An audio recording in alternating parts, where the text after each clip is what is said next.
আশ্রম চিত্রকূট আশ্রম প্রতিষ্ঠিত হয়েছিল 1980 সালে। এই আশ্রমের প্রতিষ্ঠাতা ছিলেন শ্রী শ্রী 108 শ্রী বাবা মহারাজ। আর 1982 সনে এই রামনবমী মহাবিষ্ণুযজ্ঞ শুভারম্ভ করেন উনি, ওনার কমল দ্বারা এটা শুভারম্ভ হয়। ওই 79-82 সন থেকে আমাদের রামনবমী মহাযজ্ঞ অনুষ্ঠানটা শুরু হয়ে চলে আসছে।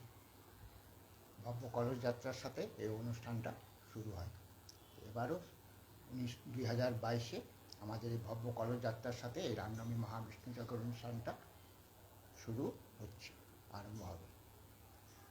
আর রামনবমী মহাবিষ্ণুযজ্ঞ যেটা আমাদের এই যে গুরুদেব ছিলেন শ্রী শ্রী 108 শ্রী বাবা মহারাজ, ওনার উদ্দেশ্য ছিল মানব কল্যাণ এবং বিশ্ব শান্তি। আর যজ্ঞের দ্বারাই উনি মানবের কল্যাণ এবং বিশ্ব শান্তি করে আসছেন। সেই সময় থেকে আমাদের এই অনুষ্ঠানটা শুরুয়াত হয়ে আসছে। जय श्री हरि। नमस्कार सभी को।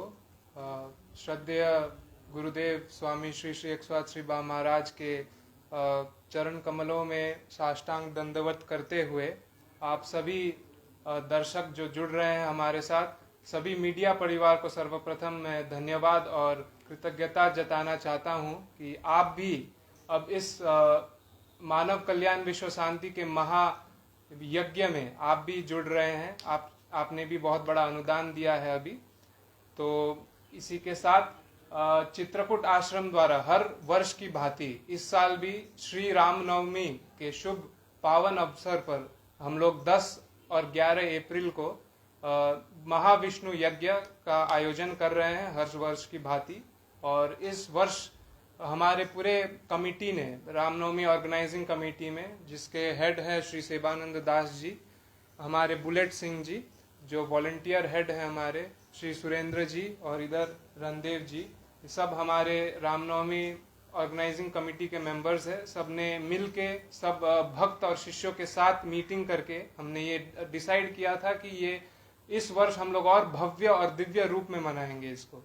तो इसी के लिए हमने शोभा यात्रा, मंगल कलश यात्रा, जो यज्ञ का बहुत ही इम्पोर्टेंट भाग होता है, इससे यज्ञ का शुभारंभ होता है, उसे बहुत ही भव्य रूप से करने का आयोजन किया गया है। 108 कलशों के साथ हमारे श्री राम दरबार की झांकी और गुरुदेव जी की झांकी निकलेगी, जिसमें आप सभी दर्शक वृंद को हम नमन पूर्वक आपको आमंत्रण करते हैं कि आप आइए, इस शोभा यात्रा का हिस्सा बने और पुण्य का लाभ लें। उसके पश्चात यह शोभा यात्रा एक महाविष्णु यज्ञ का शुरुआत होगा। उसके बाद जब कलश महानंदा से जल भर के लोग वापस आएंगे तब महाविष्णु यज्ञ का अग्नि प्रज्वलित होगा और तब से महाविष्णु यज्ञ अष्टप्रहर 24 घंटों तक बिना अखंड चलते रहेगा 11 तारीख तक, 11 तारीख को पूर्णाहुति तक। तो ये हो गया आपका पहले दिन का कार्यक्रम। अब आते हैं 11 तारीख के कार्यक्रम में। 11 तारीख के कार्यक्रम एक बहुत ही पावन और शुभ कार्यक्रम है और सबसे ज्यादा इम्पोर्टेंट दिन है, क्योंकि उस दिन सभी को हवन करने का मौका मिलेगा। वो चाहे जो भी क्षेत्र से आते हो, बिना किसी रोक टोक के सबको हवन करने का वहां अवसर प्राप्त होगा। सबसे निवेदन है कि जो लोग हवन करने इच्छुक हैं वो सुबह सुबह चित्रकूट आश्रम में पहुंच जाए, नहा धो के अपने मन में निष्ठा रखकर। और उसके बाद 12 बजे के करीब पूर्णाहुति हो जाएगा यज्ञ का। वह पूर्णाहुति देखने के लिए, पूर्णाहुति एक बहुत ही इम्पोर्टेंट पार्ट है इस यज्ञ का, जिसमें हम लोग इस यज्ञ के समापन के लिए हम लोग भगवान को आवाहन करके उनको नारियल चढ़ाते हैं। तो ये इसमें भी सबसे निवेदन है कि वो हवन और पूर्णाहुति दोनों के टाइम यहाँ पे मौजूद रहें। इसके पश्चात यज्ञ और हवन जिस उद्देश्य से श्री गुरुदेव ने इस यज्ञ का संचालन का शुरुआत किया था, ये हम पंडित जी के श्रीमुख से सुनेंगे।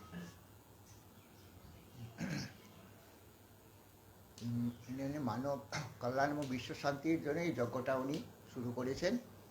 এবং এই যজ্ঞটা যখনই হবে যজ্ঞটা প্রজ্বলিত হয় লাকড়ি দিয়ে প্রজ্বলিত হয়, হওয়ার পরে যখন হবন হয়, হবন মধ্যে 21 জড়িবুটি সামগ্রী দিয়ে হবন যজ্ঞটা সমাজটা তৈরি হয়। তারপর যখন হবনটা শুরু হয়, তখন হবনটা শুরু হওয়ার সাথে সাথে ওই হবনের ধোঁয়াটা যেটা বের হয় সেটা দূষিত বাতাবরণকে মিটিয়ে ওটা শান্তির বাতাবরণ নিয়ে আসে। যজ্ঞের থেকেই সমস্ত কিছু প্রাপ্তি করা যায়, অর্থ ধর্ম কর্ম মোক্ষ, চারটা প্রাপ্তি অর্থের দ্বারা, যজ্ঞের দ্বারাই হয়। এবং সব পূজার মূল আধার হলে যজ্ঞ। এই বৈদিক যজ্ঞ শুরু থেকে সাধু মুনি ঋষিরা করে আসছে।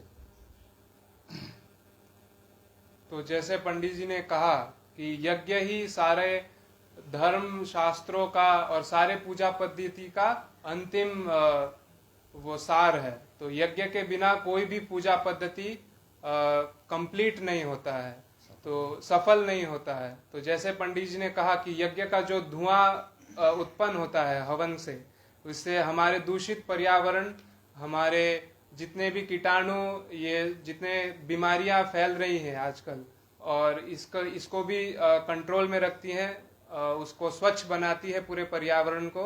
और इस समय में, इस महासंकट, इस पैंडेमिक के समय में और हम लोग ये महायज्ञ का इम्पोर्टेंस, ये का महत्व और बढ़ जाता है।